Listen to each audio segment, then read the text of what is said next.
Salon de la radio et de l'audio digital. L'interview sur Connect en Air, depuis le Salon de la radio. Nous accueillons Laurent Huet. Bonjour Laurent.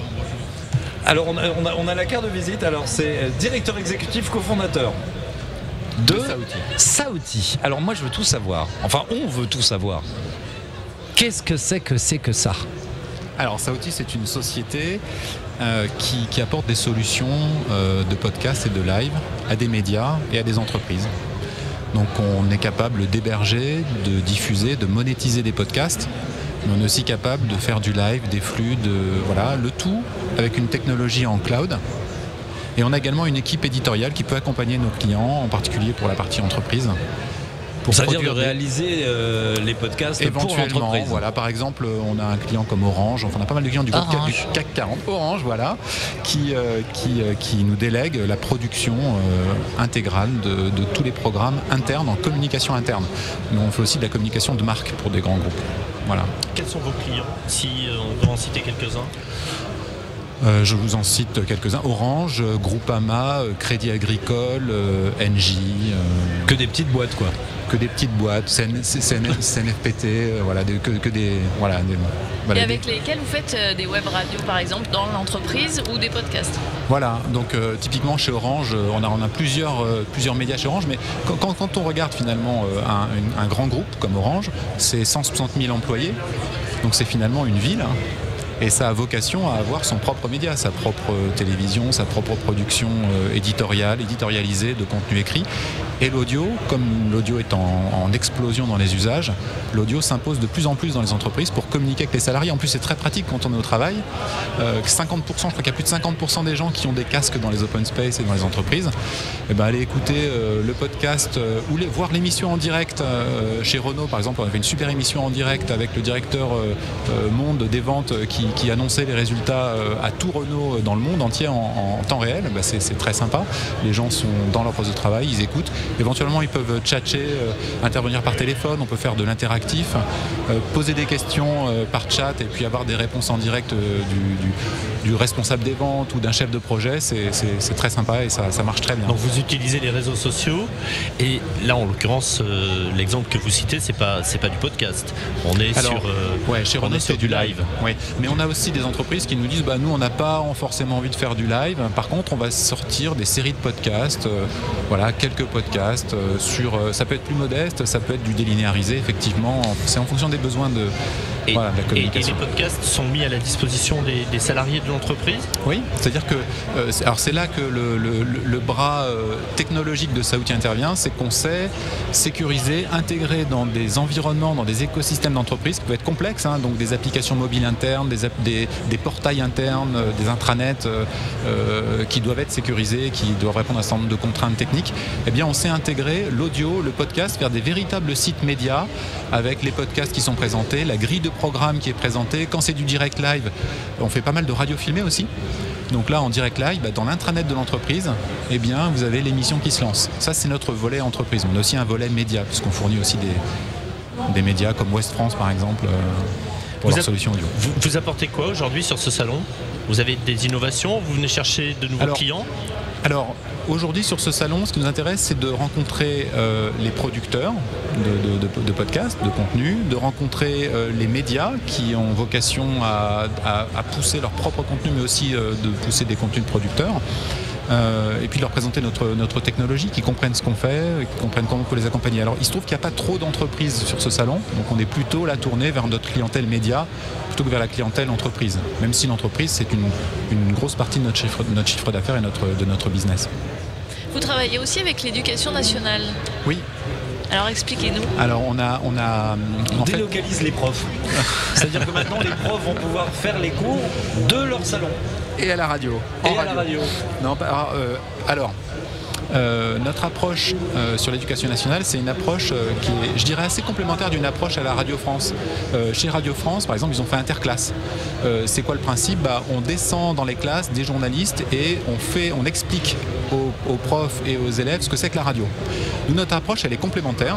Ce qu'on a dit, nous, c'est que il faut mettre à disposition des profs et des classes une plateforme pour que les profs et les élèves puissent prendre la parole et faire leur propre contenu, leur propre radio. Donc on a créé une plateforme qui s'appelle radioeducation.org où chaque établissement peut créer sa propre grille de programme et faire ses propres contenus. Donc on a des trucs délire, hein. On a le jeu des 1000 neurones par exemple qui est un truc super marrant où les élèves interrogent, mettent sous pression leur prof en leur posant des questions. On a des émissions de radio avec la fanfare du lycée. C'est carrément génial. Et donc finalement c'est une éducation par le faire. C'est pas les journalistes qui descendent pour expliquer comment on fait de la radio, c'est les profs et les élèves qui font leurs propres émissions et qui font du contenu. Mais là, ça va susciter des vocations dès le plus jeune âge, parce que là, effectivement, dès qu'on se retrouve devant un micro quand on est tout petit, on veut faire ça. Plus tard, je veux faire Jean-Pierre Foucault. Carrément. Et ce que je peux vous dire, c'est que la génération qui débarque, ils adorent la radio, ils adorent l'audio. Et ça, c'est une bonne nouvelle. Mais oui, carrément. Ça, c'est une très bonne nouvelle. Carrément, ouais. Ils aiment l'audio, ils aiment l'intimité que ça dégage, la proximité que ça dégage, et puis il n'y a pas la pollution d'image, l'échange. Voilà, on n'est pas tourné ensemble vers une caméra, on est ensemble autour d'une table et on dialogue, et ça marche super bien, et c'est un vrai levier pédagogique. On a une étude universitaire qui est en cours par l'université Rennes 1, qui étudie l'impact pédagogique de la radio. Et l'impact pédagogique de la radio, il est très très fort, parce qu'en fait, il y a de l'émotionnel, il y a de l'intelligence, il y a de la relation qui se crée entre des élèves quand ils font une émission de radio. Et quand vous faites l'appel du 18 juin entre copains autour d'une émission de radio, c'est beaucoup plus fort émotionnellement et donc beaucoup plus puissant en termes d'impact pédagogique que de le faire en ayant regardé un documentaire ou en ayant regardé un bouquin. On ne peut pas le faire sur tout, hein. C'est sur le théorème de Pythagore, oui, on peut imaginer quelque chose, mais pourquoi pas. Effectivement, on sort des sentiers battus. Mais pourquoi pas? Alain qui va nous rappeler tout de suite le théorème de Pythagore. Alors, on vous écoute. Alain. Le programme de 5e. Donc prenons un triangle rectangle. C'est ça. Le carré d'hypoténuse est égal à la somme de carré des deux autres côtés. Voilà, c'est ça. Voilà. On y est. Bravo. Je n'avais que celle-là, il fallait que je la regarde. Merci. Tu essaieras de réfléchir à la façon dont on peut, oui ou non, redresser une armoire dans une salle où le plafond est à 2,20 mètres de haut et l'armoire seulement à 2,10 mètres. C'est important, ça passe pas. T'as perdu les auditeurs, Alain. Oui, j'ai perdu. On pourrait le faire en allemand aussi, le théorème de Pythagore. Alors en allemand, Ist das möglich?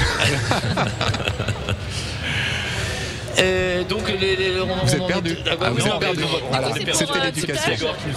École, collège, lycée ou... Alors, c'est une très bonne question parce qu'en fait, au début, on imaginait que c'était plutôt pour les lycéens.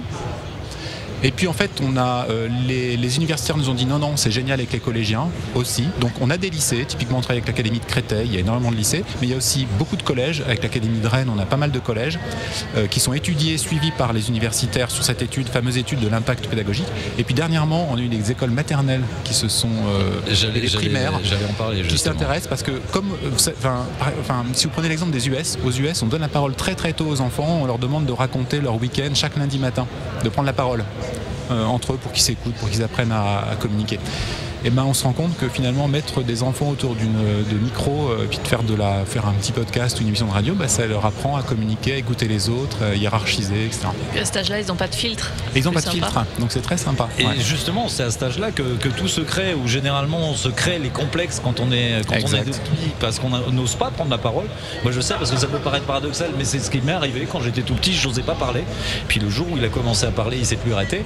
Mais c'est pour ça que c'est une bonne thérapie en fin de compte de les mettre au plus tôt. Et puis les parents en fin de compte sont les premiers auditeurs, parce que de découvrir tout ça, c'est alors que quand ils sont au collège ou au lycée, bon, on est dans un autre univers, mais là les maternelles et primaires, c'est un bon moyen de communication. Ça. Alors, c'est un point intéressant, c'est que en fait ce qui est intéressant sur un média de façon générale, c'est l'exposition aux autres.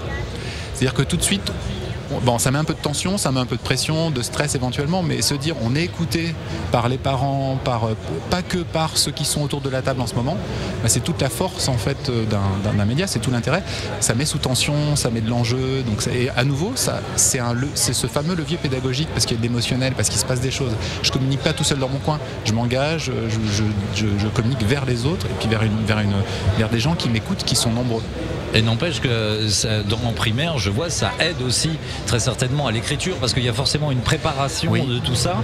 Et c'est vrai que de faire des dictées, etc. C'est bien, c'est nécessaire, mais à partir du moment où il y a véritablement un but, parce que là, en fin de compte, on leur demande de concrétiser tout de suite ce qu'on leur a appris, en fin de compte. Oui.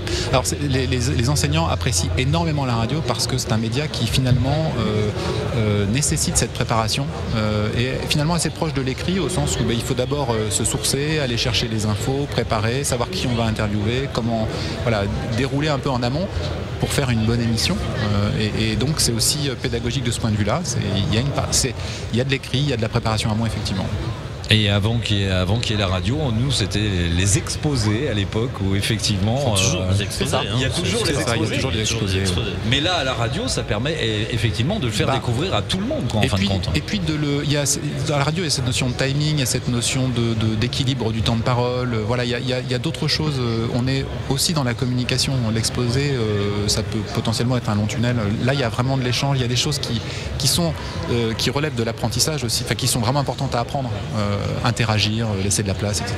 Puis la radio, ça a un avantage, c'est que justement, comme il n'y a pas l'image, on est obligé de tout faire passer par le texte. Exact. Et d'être clair. Et puis par la voix. Et par la voix. Alain va chanter. Laurent Huet, en 2 mots, vous apportez une innovation, vous apportez quelque chose de différent sur ce salon. Notre signature, c'est le cloud. Le cloud. Le cloud. J'ai participé à une table ronde tout à l'heure, c'est le hardware est-il mort ? Je crois pas que le hardware soit mort, je pense pas que ce soit une guerre évidemment, mais nous on fait tout en cloud. Le principe c'est que on ouvre des plateformes, on ouvre nos plateformes dès qu'on ouvre un compte en fait. Les outils sont là, ils sont disponibles. Je peux programmer ma grille de chez moi sur mon mobile ou sur mon laptop sans avoir installé un logiciel particulier. Je peux même lancer un studio virtuel dans un simple navigateur ou sur mon mobile de n'importe où, en multiplex, avec des inserts téléphoniques, et je peux tout gérer à partir de nos interfaces en cloud. C'est ça notre signature. D'accord, donc ça c'est la nouveauté. C'est la technologie, c'est notre rupture. C'est votre signature, votre rupture pour ce salon 2020. Merci d'être venu sur notre plateau. Merci à vous de m'avoir accueilli. Le salon de la radio et de l'audio digital. 3 jours pour découvrir toutes les nouveautés qui rythment l'ensemble du marché de la radio.